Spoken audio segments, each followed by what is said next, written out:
Hello. Hello. Tatiana sneaking out of here, closing the door. Why are you laughing at me? A couple of reasons. Leave me alone. No, I'm laughing at... I already said I don't have any fight in me this morning. You were no, like, you're going to like this. Shit. You're going to like this. And I don't have any fight.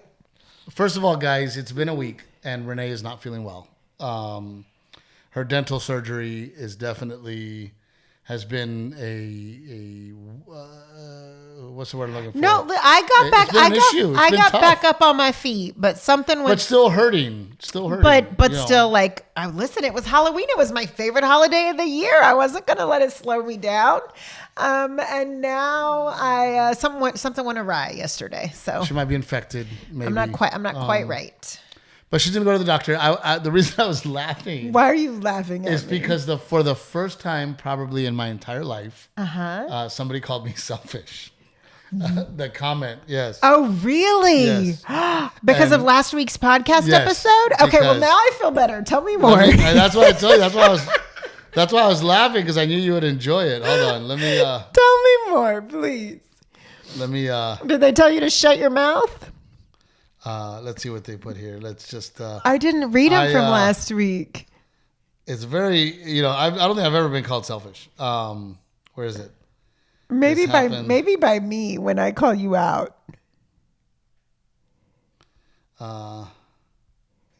What did we talk about last week that made them call you selfish? I'm trying to remember.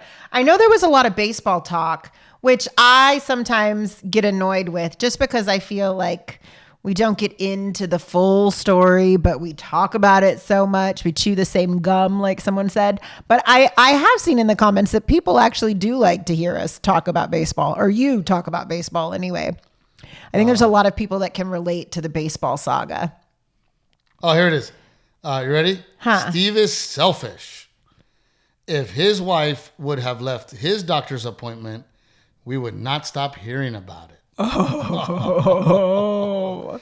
And then some people really want to know what coach at Texas State that I'm talking about. And I'm not going to name any names, but he is the pitching coach. I didn't name any names. He is the pitching coach over there. I just it's... I just said I don't like talking about baseball, and somehow we rolled it into baseball. Well, no, because I was also reading some of the other comments. But no, I just for me... being called selfish, I'm like, oh, wow. It hit you where it hurts? No, not really, because I know I'm not selfish. Yeah. It was just a surprise to me. Right? I mean, you can call me a lot of things. Yeah. Right? There's a lot of things. You are actually the most giving person that I know. I think of everybody else all the time. So that's why I'm not worried about it. You're an incredibly giving human. That's why I found it funny. Yeah. I found it funny because...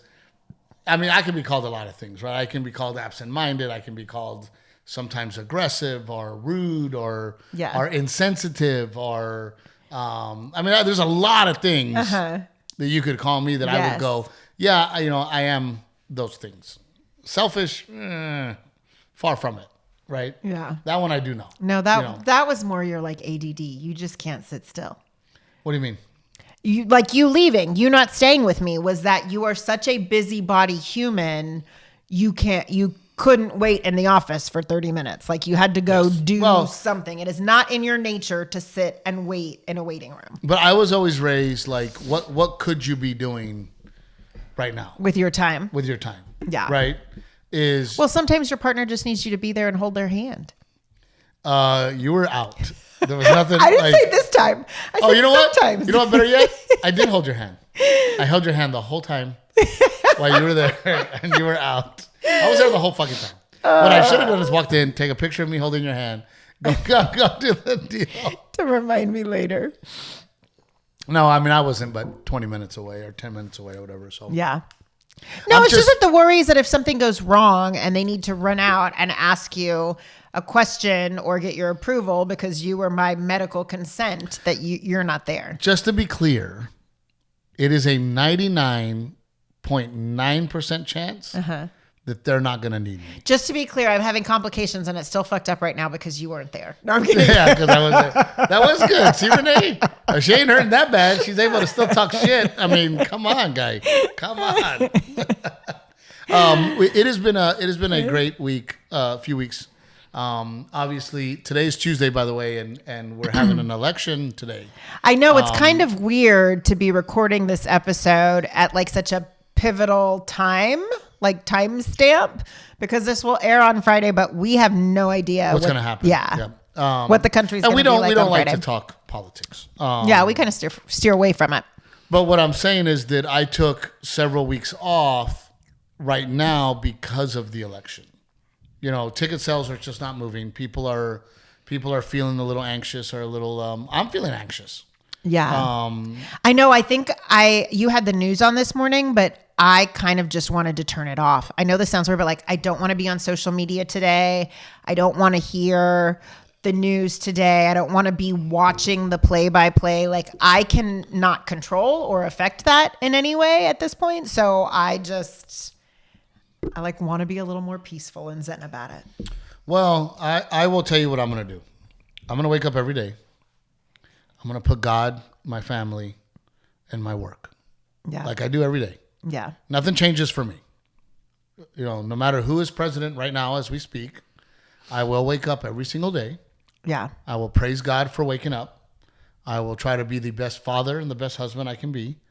And I will try to work my butt off and try to make my family's life better tomorrow than it is today. That's what I will continue to do. Right?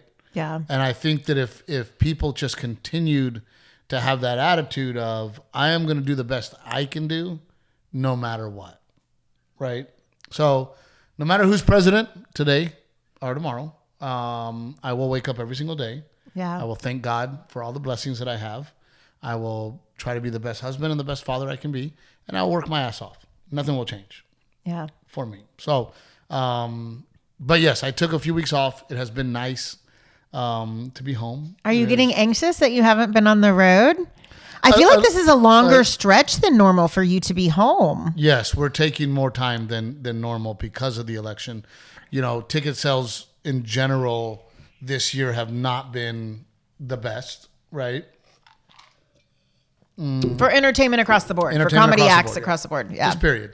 And then as it gets closer to the election, I think people are a little nervous about spending their money and going out. So took some time off. I've had a wonderful time. I was able to make one of Garrett's tournaments, which we ended up in the championship, which was really cool. But his last one of the season. Oh my gosh. Garrett had, and it all worked out, but Garrett had a baseball game on Sunday at, what was it? What was the time? Oh, I think we started at like 11:15. 11:45 or something. Yeah. And then from there, I literally had to run. I don't remember. We just go straight, and Garrett had to change in the car straight to flag football. Yeah. Then he played a very, very competitive. It was a championship game too, or like a playoff game is what they call it. Yes, it was a very, very. It was the number one team in the league, and man, it was a great game. Back and forth, back and forth. A lot of shit talking with the coaches. It was another disaster. The kids were coached very inappropriately. When they would score, they would do the jacking off and then throwing it on them. No, they did not. Oh, yeah. I didn't see that. No, that is so inappropriate. Yes, for 9-year-olds. Holy cow. The kids were in flag football were pushing our kids after the play. I mean, that I to saw. the ground. Yeah, I saw that. And the other coaches continued to go play physical and rough them up, and I'm still stuck at the hand motions. I'm like in my head. I'm like, they must have been doing something else. It must have been a different. No. Motion. We saw it. Like I know we're right on the verge of puberty, but still, like, do they even know what that is? Well, these kids did, and it was we ended up losing, but it was a hell of a game. Yeah. We are what you would call a rec league football team. Yeah. The team that beat us literally they only beat us by 7 points, 1 touchdown. And we were actually like close. 20 seconds away from, we were on the 10-yard line to score again, and we ran out of time. But it was very competitive. But these kids that's all they do. They play year round. They're an elite a year-round team. travel a football team. elite They were great. Football team, very good. But we gave them a run for their money with a bunch of rec kids, and also, one of the reasons I love our head coach, Chad, is because, Chad didn't care. He continued to play all of our kids. We have a 7-year-old on our kid because his older brother plays with us, who. Oh my goodness. There's a ghost in the podcast studio. Someone is upset Halloween is over too. Who's very scrappy, and we love having him on our team. Both really good athletes. And the kid's 7. We still put him in the game. He got to play. Yeah. Because Coach Chad, his philosophy along with mine is, hey, they're 9. Let's let them they should be playing. They should be learning the sport. Yeah. To encourage them to move on. Then literally hauled ass back to the baseball field so that Garrett can play the championship game. Yeah. Where he pitched. Poor kid. I had healthy lunchbox packed for him and everything. And on the way to football, I'm trying to get him to eat. No, Mom, I don't want to eat after football. I'm here, eat a little something. No, I don't feel like eating. Dude, I'm eating hot dogs from the concession stand in between because I'm coaching both. So it was just so great to be there for Garrett, for the whole tournament. Yeah. For you to get to coach it all. It did bring our fall season to an end, and we are moving on. But it was just nice to be home with the family and go through it with you, right? We also had the end of the year party. Oh my gosh, we hosted so many parties this week. We had the Witches Ride, we had Halloween, we had a baseball end of the year party, we had a soccer end of the year party for Delilah. We hosted a lot this last week. So yes, it was very good that you were home because we crammed all the things in. No, it was a whole thing. But it was fun. It was a good weekend. I felt very very normal. I will say that the break has made me very, very excited to get back on stage. Yeah, it's good. We're doing Boston next week. Oh, I wish I was going with you. I'm very, very excited to get back on stage. It's going to be a good show. Back into the act. When I take a break and I come back, I always write a little because I'm trying to do the act, but I can't remember. So I'm on my toes a little better. I'm a little more sharp, and I'm thinking, right? And I'm like, oh crap, I don't quite remember how I said it. So sometimes something new pops in? Yeah, I'll come up with a different line or something new, and I'm like, oh man, that was awesome. So I'm very, very excited about getting back on stage. Yeah. And I miss everybody. And I am having one of these deals where it is, messing with my ego because we're not selling the tickets we sold last year. And it's very frustrating because I'm like, man, I have a great special out on Netflix. Yeah. But then I talk to my managers and agents and other comedians, and they're like, none of us are selling tickets. The economy has hit us hard. The election has hit everybody hard. And we're just not selling tickets like in the past. Yeah. So thank God that, I am hearing from. Are you okay? I'm about to sneeze. I'm trying not to. Going to town on your face. I'm trying not to sneeze. So we'll see, but I'm excited. I think we're going to get another special. Yeah. I want to film that one in Nashville. I think that sounds awesome. That's a good idea, right, Rick? Yeah. I think that sounds awesome. He says, listen, it's always easier to film close to us. It gives us close to Rick. Well, yeah. Well, no, but it gives us more opportunities to familiarize ourselves with the people, the venues, all of that. We filmed so many of them in Texas that I know there's your team is like, hey, let's go and show that you can do this outside of Texas. Look, I would love to. But Texas has been so good to us and feels so authentic to you. It's hard to leave Texas. But I'm tired of the continued stereotype, right? I'm tired of Steve does well in the Southwest states. Right, where there's Mexicans. That's what you're trying to say. Steve does well where there's Mexicans. And that's bullshit because I do well in Canada. I do well in Boston and New York and all these places. So I just think Nashville will be a fun place to do it. Rick, why were you hesitant about Nashville? I want to know. Just because Steve's Mr. Texas. Like, there is something about being home and the feeling and the energy. Now, I've seen you in Michigan, I've seen you in Los Angeles, I've seen you in Chicago, all over. I agree. The crowd's the same. You can draw, and it's very exciting. But there's just, it's like Eminem. You want to see him in Detroit, you know? Yeah, I mean, he's the Detroit guy, But I also want to bring a special taping closer to people that might not be able to come to Texas. Yeah. So they can go, hey, I want to participate. I want to be in the audience. I want to see Steve and Captain Evil do their thing. Yeah. Speaking of doing our thing. I was going to say. Is that a good transition? Speaking of, I know when you were talking about this special, I was like getting excited and giddy. I'm being honored with an award because of your special. And here in Texas, that's why when we talk about, I feel like Texas has been so good to us. I'm getting a... Tell us about this award. So, there's women in film. There's like the LA chapter. There's the New York chapter. Well, there's also a San Antonio chapter. And New York and LA, they do big award shows and luncheons and things like that with all of the women in the group.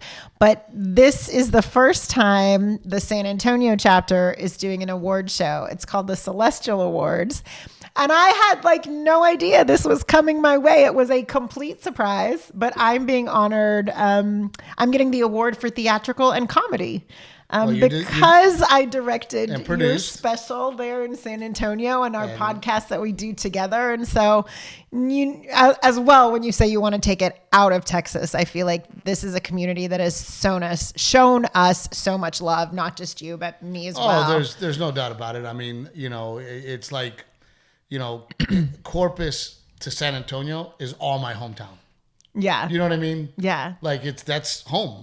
But I mean, San Antonio had me come and do the home and garden shows, and like, now I'm getting this award, and that's because of, people at the Tobin Center who worked with me and felt like I deserved to be recognized for that. You do deserve it. And I get to present you with the award. Yes. I need to put together my little speech. I got to figure out what I'm going to say too, what I want to say. And I'm very excited to walk the red carpet with my wife. Yes. We've done that several times, whether it's a Clint Eastwood movie or our Friends gala or this is a little different. They're going to be like interviewing me on the red carpet. They'll probably have some questions for you too. I have a feeling, but I will tell you that I'm very proud, and that's why we work together, is because you're a talented human, and you deserve to be a director. You deserve to be a producer. In my opinion, you deserve to be in front of the camera. You deserve, because you're very beautiful and you're very talented, and because of our situation, we have done it on our own. Yeah. So that's one of the reasons that it makes me happy, because you did hitch your cart to my train and decided to take the passenger seat versus the driver's seat. Yeah. And it's paying off. And I'm glad that people are seeing you as an individual and for what your talents are and what you're capable of. So it makes me very, very happy. Now, does Rick also deserve an award for putting up with the Trevinos? Oh my gosh, yes. Fuck yes. A really, really big one. Oh, I'm going to give you the big one. That came in a Spanish oak from Rebecca Creek. So that and the Blantons, you guys got me. But Renae, I do want to say, did this come from the Tobin? They're the ones who suggested you? Yeah, there's someone over at the Tobin Center. I don't want to out them, but there's someone over on the Tobin Center that is on the board of San Antonio Women in Film, and threw my hat in the ring, but I never even knew my hat was being thrown in the ring. And so I think that's why I was particularly touched, is that it was someone who worked with me. I think a lot of people don't realize what I do for Team Trevino. And so for someone to have worked with me and felt like I deserved to be recognized was really cool. You directed and produced a Netflix special. Yeah. That's huge. Yeah. That's a big deal. But there's like so many people who even know us, and they're like, "Oh, what do you do exactly? And how does that work?" And so it was just cool, just really, really cool. I just tickled. Thank you so much. I mean, it's the same reason that when I do a theater or a comedy club, I thank all of the staff. Yeah. Right? Because I think people need to realize that the dishwasher at the restaurant deserves a thank you. Yeah. Because without the dishwasher, you're not getting your food. right? So I don't think people actually realize, and I think Rick probably goes through it, how hard being a director and a producer is. All the things that go into scheduling cameras, scheduling people, getting the things dialed in, building the set. I mean, all of the backline people that do things. People don't realize it takes so many people. Yeah. So many people it's doing their job really well. It's like when I watch a movie, there's a movie called 1911 or 1912 or I forget, but oh my gosh, there is a shot where they're running through the trenches, right? And if you don't know anything about film or television, you go, oh, it's a war movie that you're talking about. Movie. I don't know what it's called, but I know exactly what scene you're talking about because the continuous camera follows this scene and you just go, the amount of work and the amount of people to make that happen. To orchestrate it. It literally is like perfectly orchestrated. Yeah. So I will say that one thing, and I'm sure Rick does it as well. One thing that we learned in LA that I think that LA people do great is that when you go watch a movie, nobody leaves until all the credits are done. Out of respect for all the bottom line people. Right? Yeah. And a lot of times you forget because you don't watch. Well, in LA, a lot of times it's because it's your friend's name that's up there and you're waiting for it to come on the screen. But a lot of people don't watch the credits, but they don't realize like, oh my gosh, look at these credits that are going forever. All these people had to get involved to make this one movie happen. Yeah. Right? I mean, from changing sets to moving to, you and Rick, you guys were there all day. The day before, the day after, the day we shot, the next day we shot. I mean, you guys were there. I got to roll in, and that was one of those that, because our friends come to visit us. Mm-hmm. They're like, hey, guys, you're not getting Renae today. Renae will say hi. Yeah. Renae will come say what's up. But Renae was there what time did you guys get there? Rick got there before you. Yeah. I actually was running late, too, that day. But there's a lot that goes on, and I'm very proud of you, and you deserve all the accolades. Thank you. And I'm glad you're getting an award. It is really cool to get it for She's not nominated for an award. She got the award. I'm being honored. Yeah. Yes. Yeah, there's different categories. Carol Burnett, I think who else is? Shelly Lattis, who's a Tejano singer. She's going to perform. She's being honored. I can't remember all the names of the women. What's the name of the venue so that if people want to come and do this? It's at the Majestic. It's next Tuesday, the Majestic right? Theater. It's on Tuesday, the Majestic Theater in San Antonio. They do have tickets for sale. I don't think there's a ton available because it's like table seating and then, seats up top. But yes, there are tickets for sale. And they're Rick, making it like a performance. Are you and Gigi planning on watching Renae get an award? We're planning on it. It's I'm for sure, but it's up in the air if she's going to be there. Well, we should all meet at my house, and I will get a limo to take us there and back, so that we can enjoy Renae's day. And I'm sure that she's going to dress beautifully. She's not going to dress in a giant T-shirt from the 90s. Is it like a rugby player? Or what is this? Rugby polo? Those are like the shirts we wore in the 90s, right, Rick? It's preppy. Rick's like, I didn't wear that shit in the 90s. But since we have Rick talking, that phone call, Rick, that we had yesterday with you, holy crap, dude. I know. I actually have not stopped thinking about it. It makes me very nervous because I don't have training. So because Rick is terrible at telling stories, I will tell the story. Rick informed us yesterday that they had a huge scare on Sunday, and that was that your oldest? Oldest, yeah. Their oldest son started to choke. Who is how old now? Is he 13 already? He's 15. Oh. 15 years old. 15. They're watching the football game, and all of a sudden, and there's got to be a moment, Rick, where you're like, oh, he's going to cough it out, and then we're going to move on. Right? Yeah, because he put his head over the plate, and I thought he was trying to just spit something out, but nothing was coming out. And immediately you go, "Are you okay?" And he shook his head no. So I then jumped up, grabbed him, and started doing the Heimlich maneuver. But a couple things about it. One is I just started screaming for help. Like, you don't know, and sorry if I get emotional on this, but you don't know, like, what you're going to do in those moments. And so why I even, like, because I was going to call you back, it's like, hey, maybe we shouldn't talk about this, but I think it's actually pretty important. It's very There's important. two things that I think people should know. One is CPR and Heimlich and things like that. But even more than that is have a plan.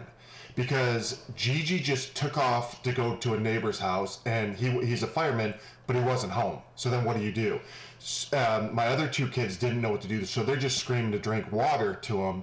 And what seemed like forever, it may have been 30 seconds or whatever, I'm just giving him this Heimlich maneuver. But the problem was, or not the problem, but what was happening is I'm just watching his ears turn purple. And so then you start going into, okay, if he passes out, or not if, but when he passes out, what do you do? What's and next? At that point, I don't know. I don't know that. And so that's why I'm saying, like, get a plan together. Luckily, just the kind of end of this is luckily after, and when I say my arms were jello after, that's how hard I was squeezing him to get it out. Luckily, I could hear him kind of breathing, and then all of a sudden it dislodged and he threw up. So I knew that at least his airway was and there. what is the Heimlich? Because you're pushing under the stomach. But you're pumping it, right? In hopes that, like, it's enough pressure to make it pop out. Yeah, but you could do it to yourself if you right underneath your rib cage. If you just push your fist in there and push up, right now you'll feel like it goes up into your throat. Right? If you jam.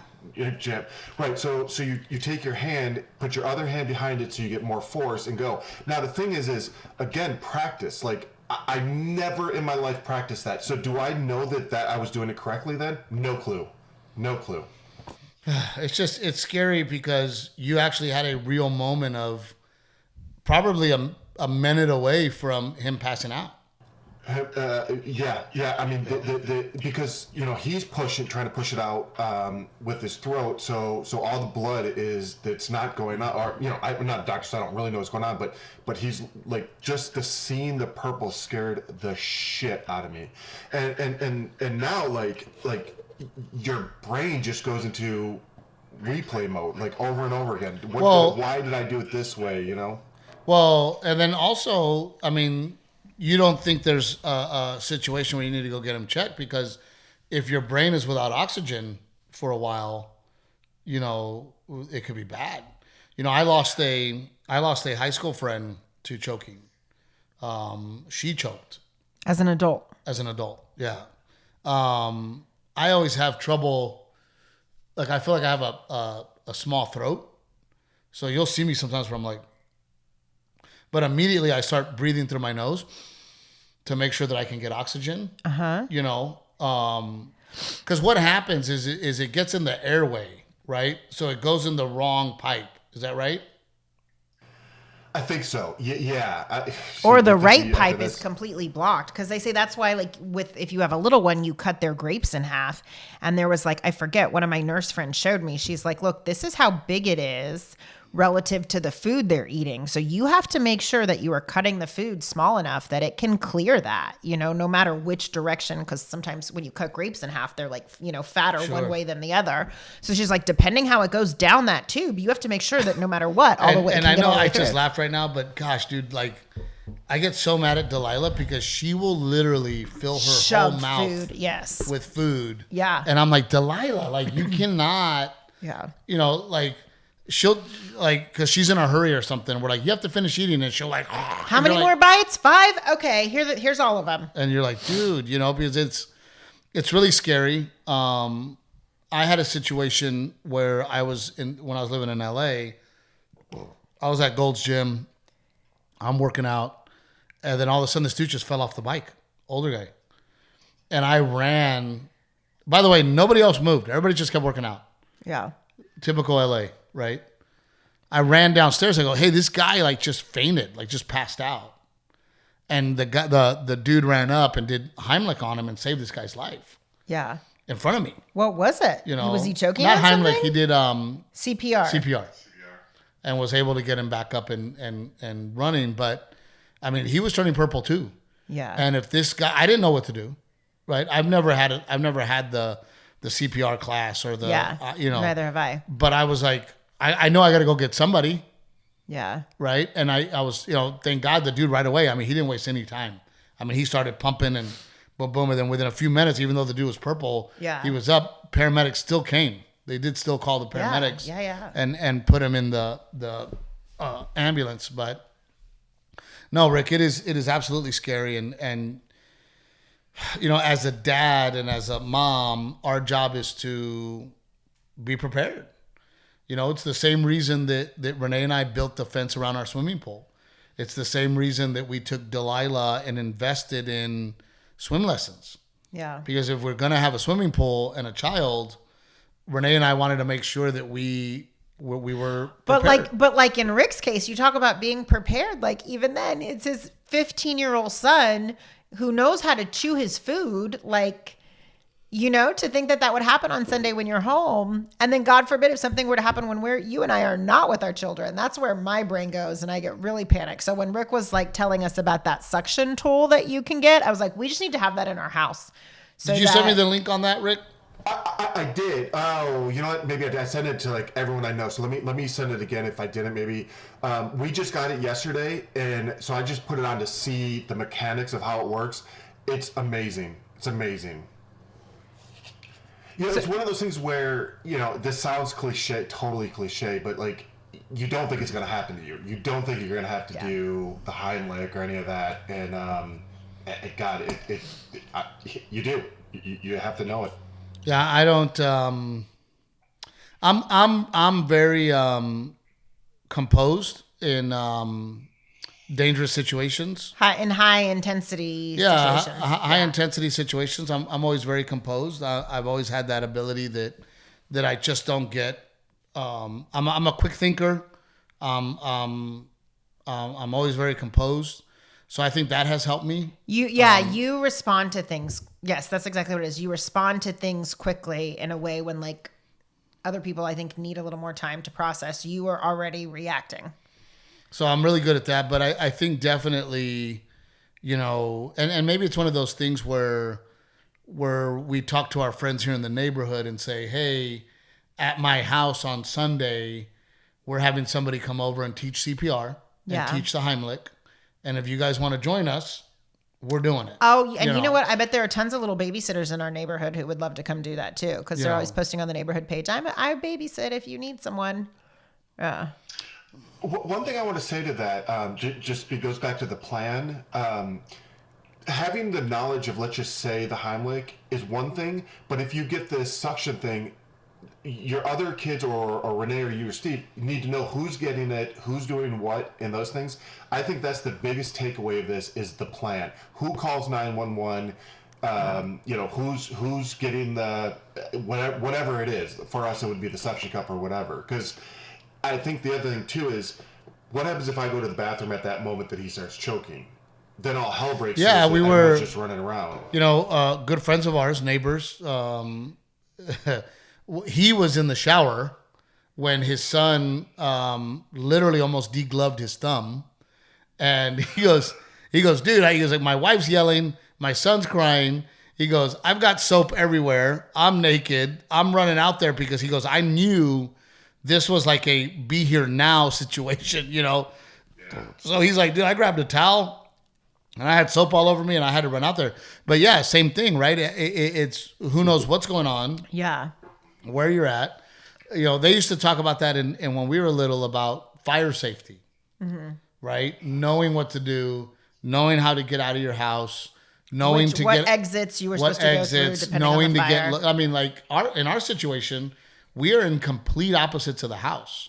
Yeah. Our children are on one side of the house. We're on the other side of the house.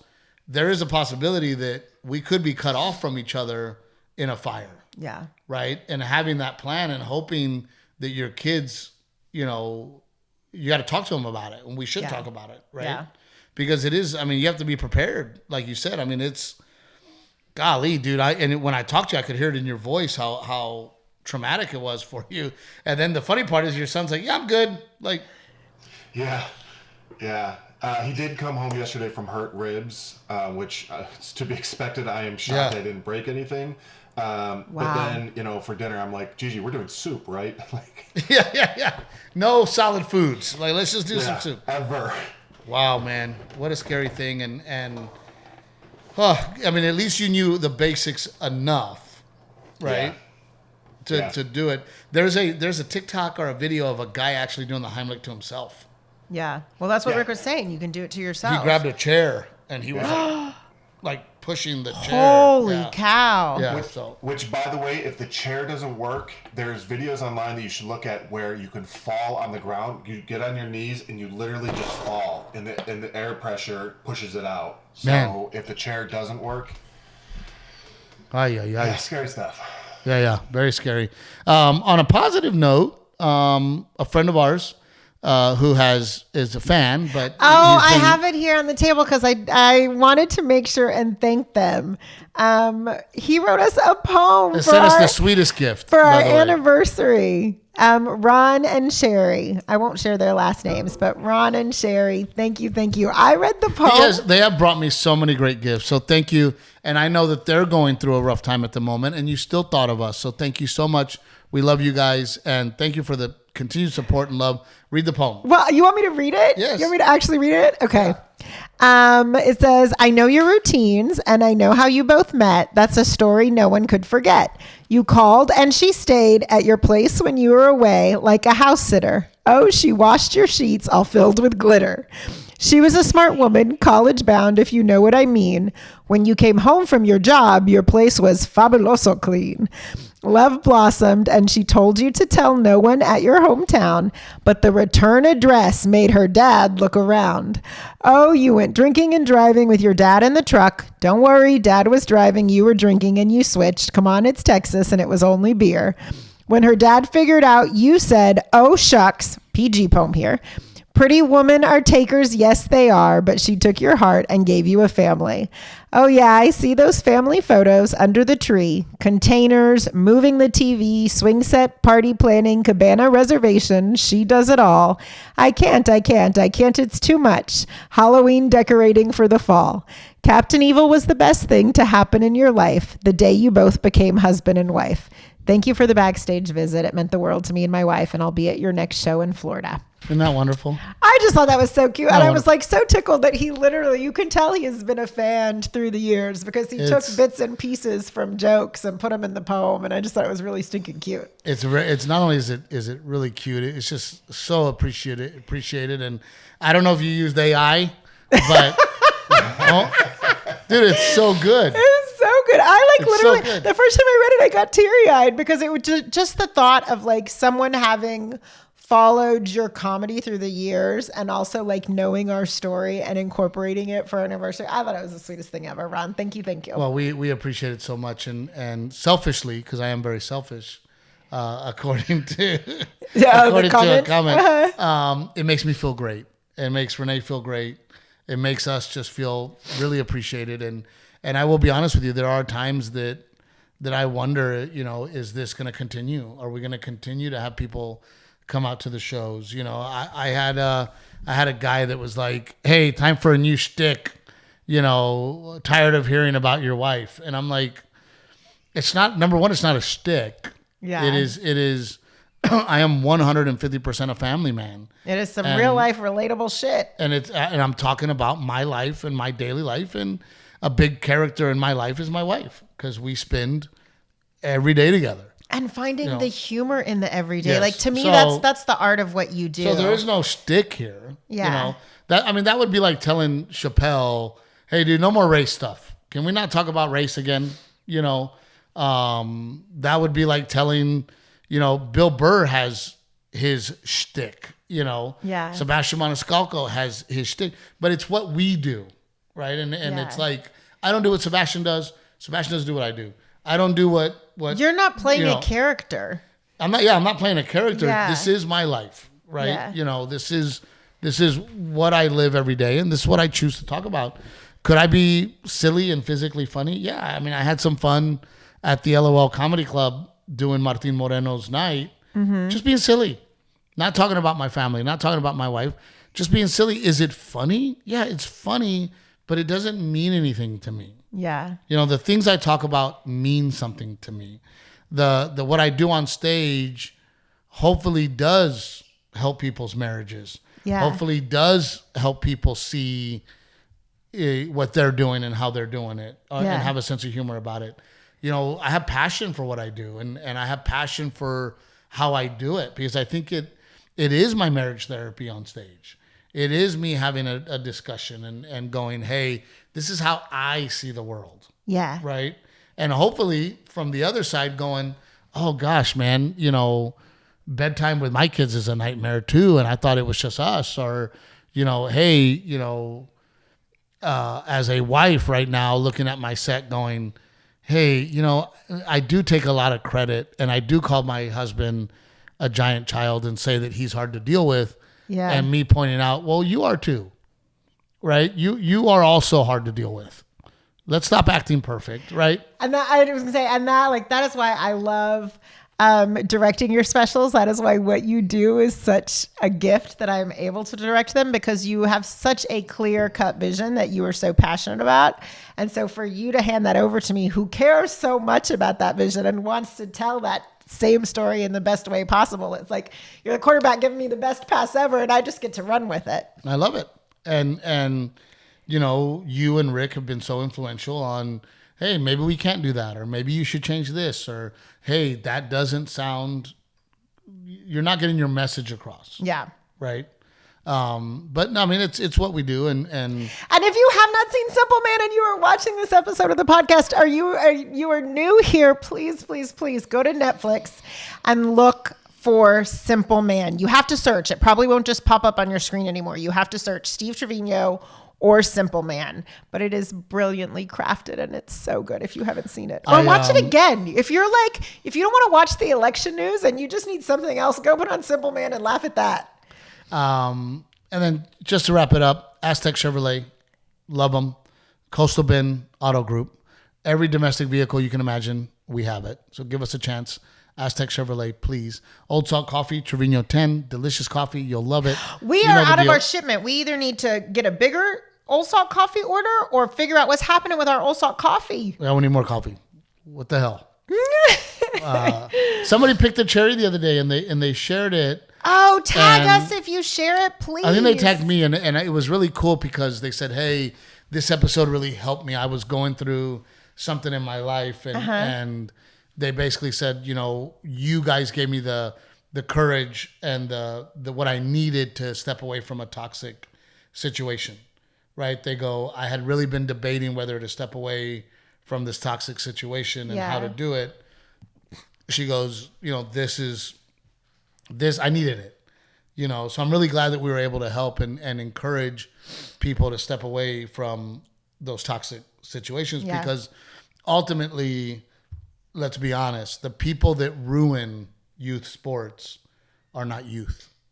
It's the adults, right? Adults are literally ruining sports for children. Their behaviors, the toxic attitude, you know, I gotta protect my son or daughter at all costs, the drama that comes with it. So I hope that people watch this episode as parents and ask themselves, what am I doing in youth sports? And am I the problem or am I part of the solution, right? And I think a lot of people are part of the problem and don't even realize it. And sometimes you got to take a step back, look at your behavior and go, is my behavior worth this outcome, right? Because adults are ruining youth sports. Yeah. You know, and you hope you hope that as an adult that you're better than that. But hopefully maybe this podcast makes people take a step back and go, you know what, I'm not behaving the way I should when it comes to youth sports. Yeah. You also need a plan then in youth sports when things get heated and intense. What's your plan? I will say, and I know you don't want to talk baseball, if you are thinking about travel baseball, I will tell you my best advice that I have learned. This is learned advice. Okay, let me hear it. Number one, play Little League. Yeah. Let your kid play Little League and go to the All-Stars. Yeah. Play Little League. Number 2, I would not start travel baseball until the age of 9 or 10. Yeah. I would work very hard with my kid at home. I would work very hard with my kid at home and in Little League. Yeah. Because baseball players get made at home. But not like dad yelling at home. Yeah, like but work training hard with boot them. camp. Yeah. Just like, really play with them. Play with them a lot. Spend the time. And then go join a team that has already been through the drama, because you start travel baseball. These guys are starting now at 6. So 6, 7, 8 is a fucking disaster. Yeah. Because it's just not going to work out. And they have a coach pitching to them anyway. So the And game then totally by the changes. time they're 9 or 10, they start establishing some real teams, start establishing a real elite team, and your kid can join an existing team drama-free. Yeah. So that's my Well, I don't know if it's drama free, but you hope. less drama. Yeah. Less drama. Yeah. So love you guys. We've had a wonderful deal. I hope you feel better. I'm gonna go back to the dentist. I'm leaving. Yeah. Can I interrupt real quick? Of course. I just want to be on record saying this. I am so happy and so proud of you, Renae. What most people don't see is, because the special looks so high glossy and the comedy's there and all that, but what they don't see is the million decisions you had to make to bring that to life. And I'm so happy that you're getting honored for it. Even things like, when does the light behind Steve change? You know, if you look, it's red, white, and blue behind there. When do those changes? And I know that you worked extremely hard on, this is the section for this color, this is the section for this. Every move that you get to see Steve's face, or when he's sitting in the truck, that's all planned out. Every decision that was made, not only what lenses to put on, all that stuff. Like, I don't think people will ever understand the amount of questions you had to answer to bring that to life. So I am so happy they're doing this. Well, to piggyback on that, you know, Renae's maturity and her confidence, and, you know, being a good leader, and being somebody that's cooperative, and I mean all these things that we've been through over the years that led her to becoming this. And look, I hope she gets called to do other live events, because she deserves it and she's amazing. But Renae, you know, a lot of people don't realize Renae went from, you know, the first one we filmed as a bullshit producer to, are you crying? Well, partly because my teeth and my snot, but yes, I am also very flattered by the things that you and Rick are saying. But you know, you started as a kind of a bullshit half producer, and then producer, yeah, and then co-director, and then co-director, and then director, and you earned it. You earned it, and you all of those things that you went through with the other ones led to this one, and in my opinion, made you amazing. And it's such a beautiful special, you know, and it'll, unfortunately, will never get the credit it deserves because of who I am and who you are and who we are. Let's be clear. It went to number 2 on Netflix. Yes, but within the industry, it'll never get looked at as, you know, like, for example, we're not getting nominated for a Grammy when we should. Right? We're not getting nominated for an award when it should. But you know what? At the end of the day, Steve, we do get, yes, I hear you. But at the end of the day, our reward is these beautiful people. I was just about to say, we get messages from this them. Poem. Yeah. Yep. Exactly. That is our reward. But that's what I'm saying. So it is really cool that despite it all, you're getting honored, and you deserve it.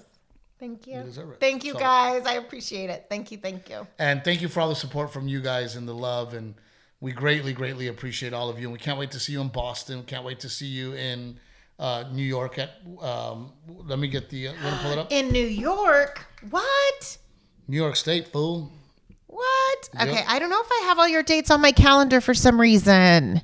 Well, you know what? You can always go to stevetrevino.com. You're going to Mashantucket, Connecticut. Connecticut. You're going to Hampton, New Hampshire. Yep. You're going to Verona, New York. Verona, Bensalem, Pennsylvania. Yep, Parks Casino. And then we're doing San Antonio, Tobin Center. Then we're doing Albuquerque. Then Vegas. and then Liberty Township, and then we're already putting dates on for January. Yeah. New dates are coming in. Yep. So we love you guys. Thank you so very much for the love, the support. Yes. Oh, grab that Ralph shirt. Let's show everybody that real quick. Oh, the new one? Yes. Okay, and then we gotta go. I know, we gotta go. You gotta go. I gotta go to the dentist. Look, why'd you just throw it? Oh, hush. You see how she just threw it? Hush. Look at this, beautiful. That is a really pretty one. Beautiful material. They're new shirts, new prints, and they look good. We made the sleeves a little tighter. Vents in the back, got the vents. Very light material. Never have to iron, which is a beautiful thing. This is in Renae's pile of laundry that she's not going to fold that somebody else does. But yeah, isn't that beautiful? That's a good one. Yeah. So Raw Western guy, we got him in, guys. I'll throw it back. We love you, Rick, and God bless your son, man. And I'm sorry that you had to go through that, and you know. I will tell you that it taught us all a lesson, and I'm going to take your advice very, very seriously, and we are going to put in a plan together, and I'm going to ask Tatiana to book somebody to come teach Renae and I CPR and the Heimlich maneuver. So we love you, man. Thank you so much. We love you all. We'll see you guys later.